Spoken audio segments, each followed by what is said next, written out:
La troisième force. L'histoire récente du Togo nous apprend que depuis l'assassinat en 1963 du premier président du pays, la démocratie naissante du lendemain des indépendances, a été elle aussi assassinée et a fait place à la dictature, qui n'a réellement montré son vrai visage qu'avec la prise de pouvoir par le président défunt Gnassingbé Eyadema en 1967. La confirmation de cette dictature s'est faite avec l'apparition du parti unique RPT dans les années 1969. Nous avions alors appris à oublier jusqu'à l'hymne national de notre pays qui sera remplacé par l'hymne du parti unique. Nous avions dû partager nos heures d'études entre les vivants chefs d'État qui passaient leur temps à faire la fête dans notre pays, et nos heures de loisirs désormais consacrées aux animations politiques à la gloire du timonier national, et autres. Lorsque le 5 octobre 1990 le ras-le-bol a amené à la révolte populaire contre la dictature dans notre pays est alors née l'opposition au régime, une seconde force, en laquelle nous avions cru depuis bientôt 15 ans. Aujourd'hui le constat est amer. Vu de l'intérieur, notre pays et notamment la population togolaise n'a jamais joui de la liberté à laquelle elle a toujours aspiré. Pris entre l'enclume et le marteau, nous avions subi et continuons de subir les mauvais traitements de deux forces contraires qui, pour s'anéantir, n'hésitent pas à nous tuer. D'un côté nous avons le RPT dont la branche armée tire à balles réelles sur notre population, viole nos femmes, emprisonne nos parents, nous torture dans ses geôles, ou nous pousse à quitter nos familles. De l'autre côté se trouve une opposition qui nous amène dans les rues pour nous faire massacrer ou nous laisse abattre par les miliciens du RPT, sans broncher le petit doigt. Vu de l'extérieur, nous sommes encore loin de l'indépendance que nos pères avaient cru arracher aux colons. Comme des esclaves, nous produisons du café, du coton ou du phosphate dont les bénéfices sont partagés juste entre le groupe de mafia qui nous dirige et leurs amis de l'Occident, qui reviennent nous dire dans de grands discours, que nous sommes obligés d'applaudir, combien nous sommes des pays pauvres, des sous-développés, des gens pas mûrs pour la démocratie. Il est révoltant de voir au moment où l'on parle de globalisation, de bonne gouvernance et autres, et que toute la planète semble bénéficier des fruits de la science, combien notre génération se meurt de sida, de paludisme ou de malnutrition. Il est plus révoltant encore de voir que la grande partie de notre malheur vient de nos dirigeants, ou de la maladresse de ceux qui aspirent à prendre leur place. Et il est plus que révoltant de voir que les efforts de nos populations pour sortir de cette situation sont tout simplement réprimés dans le sang, ou étouffés dans l'œuf. Force-nous est non seulement de constater aujourd'hui que nous populations du Togo et des pays africains en général sommes sacrifiés sur l'autel des ambitions personnelles de nos dirigeants politiques, mais que notre instinct de conservation nous pousse à réagir contre cet état dans lequel beaucoup parmi nous commencent par se laisser engloutir. Nous sommes des hommes, qui comme tels ont le droit à la dignité. C'est cette dignité de citoyen et avant tout d'homme qui nous pousse aujourd'hui à dire non à toute forme moderne d'esclavage.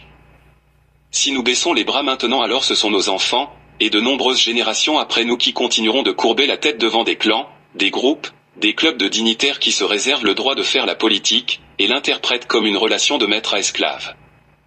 Au nom de quoi notre peuple doit travailler et payer des impôts à des individus qui nous obligent à faire uniquement leur volonté, ou à quitter nos maisons ou nos enfants pour lesquels nous nous sommes sacrifiés toute notre vie? Voilà les raisons de la création d'une troisième force au Togo. Une force de défense de la population par la population, car nous avons au moins le droit de nous défendre lorsque nous sommes traités comme des animaux, et abusés dans nos droits les plus élémentaires. Notre objectif est très clair. Amener les politiciens à respecter la population qui les nourrit. Les obliger à compter avec nous dans leur prise de décision qui engage notre vie, notre avenir, et l'avenir de nos enfants. Faire comprendre à toute personne qui voudrait diriger notre pays, l'importance de se faire honnêtement élire par le peuple. Pour ce faire, nous ne voyons donc qu'un moyen, doter notre population des moyens pour se faire écouter de ses dirigeants. Ce moyen c'est avant tout la mobilisation de la population elle-même, canalisée vers l'objectif unique qu'est le choix par le peuple du leader qui réalise ses aspirations profondes. Notre population a besoin d'un leader qui ne fuit pas ses responsabilités, et n'a pas peur de se sacrifier pour les ambitions du peuple et non les siennes propres. ALTO, Action pour la libération du Togo, se veut d'être cette troisième force qui conduirait le peuple à une démocratie véritable, celle qui libère et redonne sa dignité à notre nation. C'est pour cela que, notre organisation demande son soutien à tout Togolais qui se retrouverait dans les actions que nous comptons commencer par mener, en temps opportun afin de reconquérir pour notre pays, son indépendance perdue. ALTO, Action pour la libération du Togo.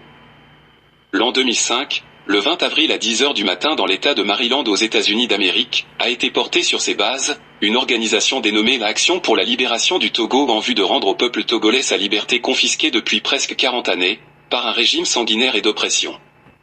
Formée sur l'initiative d'un groupe de citoyens intégrés de sympathisants à la cause de la nation togolaise, Action pour la libération du Togo se veut une organisation ouverte à tout individu ou institution animée de la ferme volonté. 1. De former la population à se défendre contre toute forme d'agression et de violence intérieure ou extérieure. 2. De lutter contre toute forme d'oppression ainsi que de corruption de la société togolaise. 3. D'offrir à chaque citoyen togolais sans distinction de race, de sexe, de religion ou d'appartenance politique, un cadre propice d'épanouissement social. Action pour la libération du Togo est une organisation née du constat de l'échec du développement normal de notre pays, dû à une haine artificielle, à une pauvreté et à une terreur savamment entretenue à dessein par la minorité mafieuse au pouvoir, pour pérenniser son règne sur un peuple pris en otage et qui n'a pour soif que sa liberté. Notre mission est de faire revivre notre devise dans le cœur de tous les Togolais, s'il le faut au péril de notre vie en leur redonnant le vrai sens du travail, de la liberté et de la patrie. Notre ambition. À court terme, voire d'urgence. Aller dans les camps de réfugiés et dans les maisons au Togo, pour soulager la population de la misère actuelle qui règne dans notre pays, en distribuant des vivres et des médicaments. À moyen terme, faire le tour des regroupements de Togolais dans le monde, ainsi que des consulats, pour un appui financier, matériel et diplomatique à notre initiative de troisième force. À long terme, reconquérir le pouvoir pour le peuple et lui laisser le choix d'élire son président, dans la transparence et le respect des règles démocratiques en utilisant tous les moyens légaux de défense à notre disposition. Fait à Silver Spring, Maryland, États-Unis ce 20 avril 2005. Bientôt 2025, et nos ambitions restent les mêmes, car le Togo n'a pas changé depuis 2005.